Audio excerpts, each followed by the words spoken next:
আমরা পুলিশ ভাইদেরকে বলতে চাই, তো আপনারা কি মুসলিম না অমুসলিম? আপনারা কি চাকরির ইবাদত করেন না আল্লাহর ইবাদত করেন? আমরা এই আর্মি অফিসারদেরকে বলতে চাই, তো আপনারা কি চাকরির ইবাদত করেন না আল্লাহর ইবাদত করেন? র্যাবের লোকজন যারা আছে, ডিজিএফআই, র্যাব, এনএসআই, আপনারা কি আসলে চাকরিকে ইবাদত করেন, চাকরির ইবাদত করেন না আল্লাহর ইবাদত করেন? যদি আল্লাহর ইবাদত করেন তাহলে সাতেমে রসুলদের পক্ষে তো আপনার দাঁড়ানোর কোনো প্রশ্নই ওঠে না, আপনি ওখানে ডিউটি দেওয়ার তো প্রশ্নই ওঠে না। বরং দেখা যায় চাকরিকে আপনি ইলাহ বানাইছেন, এই কারণে দেখা যায় যে রাষ্ট্রীয় দায়িত্ব পালনের অজুহাত দিয়ে নিষ্পাপ নিরপরাধ, নিষ্পাপ বলবো না, অন্তত নিরপরাধ মুসলিম ভাইদের বুকে গুলি চালাইতেও আপনাদের বুক কাঁপে না। তার মানে আপনারা আল্লাহর ইবাদত এখনো করেন না, আপনারা করেন মূলত চাকরির ইবাদত। চাকরিটাকে আপনি ইবাদত বানাইছেন, ইলাহ বানাইছেন। কথা তো বাস্তব। শাপলা চত্বরে ঘটনা, গুলি করা হয়েছে কি হয় নাই? তো কি কি অজুহাতে গুলি করা হয়েছে? যে আমার রাষ্ট্রীয় দায়িত্ব আছে, উপরের অর্ডার আছে। কি আছে? তো উপরের অর্ডারের উপরেও যে আল্লাহ আছেন সেটা আপনার মাথায় থাকে না? উপরে যে অর্ডার দিচ্ছে যিনি, তার উপরেও যে আল্লাহর অর্ডার আছে সেটা মাথায় থাকে না আপনার? তার মানে আপনি কি আরশের মালিকের ইবাদত করেন না, বরং আপনি উপরের মালিকদের ইবাদত করেন। এই আমাদের এই ভাইদেরকে দাওয়াত দিতে হবে। ইনশাল্লাহ দেখবেন দাওয়াত যদি ঠিক মতো আমাদের পুলিশের ভাইরা পায়, র্যাবের ভাইরা পায়, ডিজিএফ এর ভাইরা পায়, এনএসআই ভাইরা পায়, ওখানেও দেখবেন বিভক্তি শুরু হয়ে গেছে ইনশাআল্লাহ। ওখানে ইমানওয়ালার আলাদা হয়ে যাবে, ওখানেও কাফেরওয়ালার আলাদা হয়ে যাবে। ওখানেও দেখবেন যে মুসলিম এক পক্ষে চলে আসতেছে, যারা মুনাফিক তার আরেক পক্ষে চলে যাচ্ছে। এই যে বিভাজনটা, এই বিভাজনটা আমাদের সমাজটার এখন সবচেয়ে বড় জরুরি বিষয় আর কি। সমাজটাকে ইমান এবং কুফর দুটো শিবিরে বিভক্ত করে ফেলা, এবং সেটা শুধু আমাদের দিনদার মানুষদের মধ্যে থাকলেই হবে না, প্রত্যেক ডিপার্টমেন্টেই এটাকে ছড়াইতে হবে। ওনারা কি মুসলিম না? নামাজ পড়ে না, রোজা রাখে না, হজমরা করে না? তাহলে কেন তারা কাফেরের পক্ষ নিবে? কেন জালেমের পক্ষ নিবে? কেন মোরতাদদের পক্ষ নিবে? কেন মুনাফিকদের পক্ষ নিবে? তাদের কি ইমান নাই? এই যে তারা তো নিজেরাই সাক্ষী দিবে যে এটা জুলুম হচ্ছে। তাদের বিবেকই বলবে যে আমি জুলুম করছি। তাদের রাত্রে ঘুম হয় না। আপনি গিয়ে দেখেন, যারা যারা এইভাবে মানে ওই জুলাইয়ের সময় বহু ছাত্র ভাইদেরকে যারা খুন করছে, হত্যা করছে, ও তাদের নিজে ঘুমই হারাম হয়ে গেছে। ঘুমাইলেও দুঃস্বপ্ন দেখে তারা। হ্যাঁ, এটা মানুষের ফিতরত। কিন্তু আপনাদের সামনে উপায় আছে, খাস তওবা করে ফিরে আসলে আল্লাহ এখনো মাফ করতে পারেন। আপনাদের সামনে একটা খালি মিসাল দিয়ে দিই। খালিদ বিন ওয়ালিদ রাদিয়াল্লাহু আনহু, নাম শুনছেন না? উহুদের যুদ্ধে তিনি কাফেরদের পক্ষে ছিলেন। উহুদের যুদ্ধে কার পক্ষে ছিলেন? কাফেরদের পক্ষে ছিলেন। এবং তার একক প্রচেষ্টায় প্রায় বলা যায় যে 60-70 জন মুসলমান শহীদ হয়ে গেছে।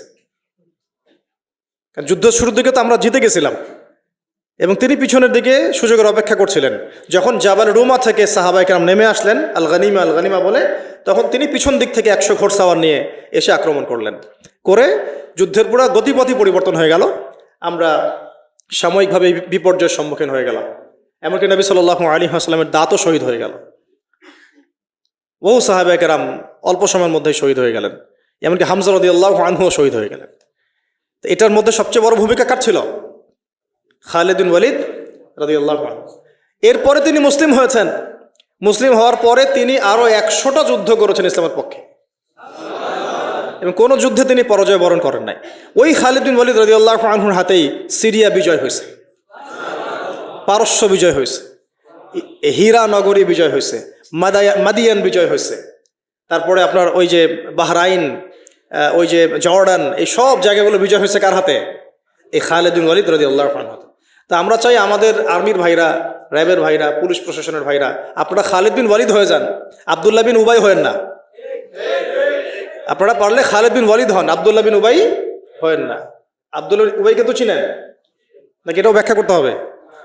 ওই উহুদ যুদ্ধের দিন গেছিল সাথে, চলো আমরা যুদ্ধ করতে যাব। যেই শুনছে যে এখানে বাপরে বাপ মুশরিকদের সংখ্যা তো প্রায় 3000, তখন ওই 300 সৈন্য নিয়ে উল্টা দিকে টান দিয়েছে আর কি। সূরা আলে ইমরানে আসছে আয়াতটা, আমরা যদি জানতাম যে যুদ্ধ বলে কিছু আছে, আমরা জীবনও মুসলিম হইতাম না। তো আপনারা ইনসাফ কায়েম করেন। চাকরি আমাদের জরুরত, ব্যবসা আমাদের জরুরত, পরিবারও আমাদের জরুরত, তাই না?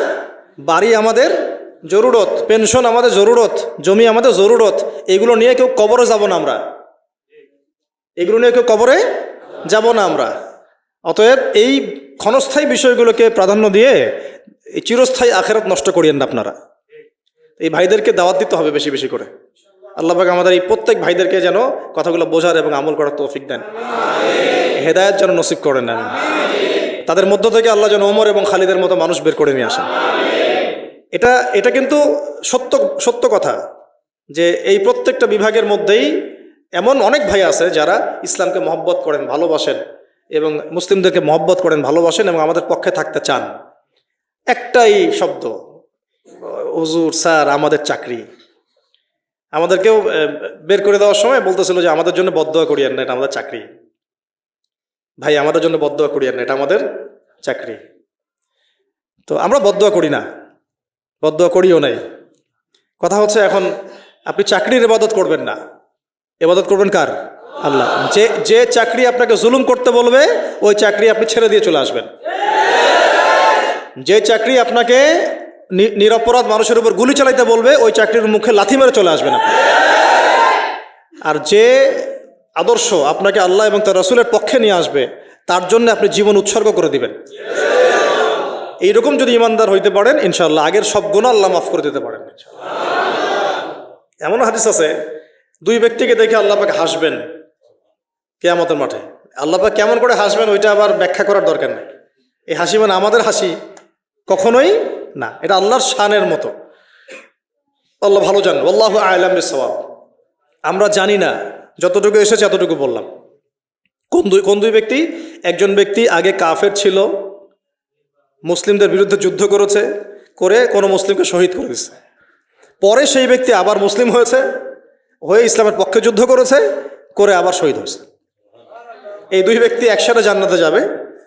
আল্লাহ রাব্বুল আলামিন দেখে হাসবেন, এই দুই ব্যক্তি কিভাবে জান্নাতে যাচ্ছে। তো এখানে একটা বার্তা তাদের জন্য আছে। আল্লাহ পাক আমাদের ভাইদেরকে রমজান মাসের ওসিলায় যেন বোঝার তৌফিক দেন।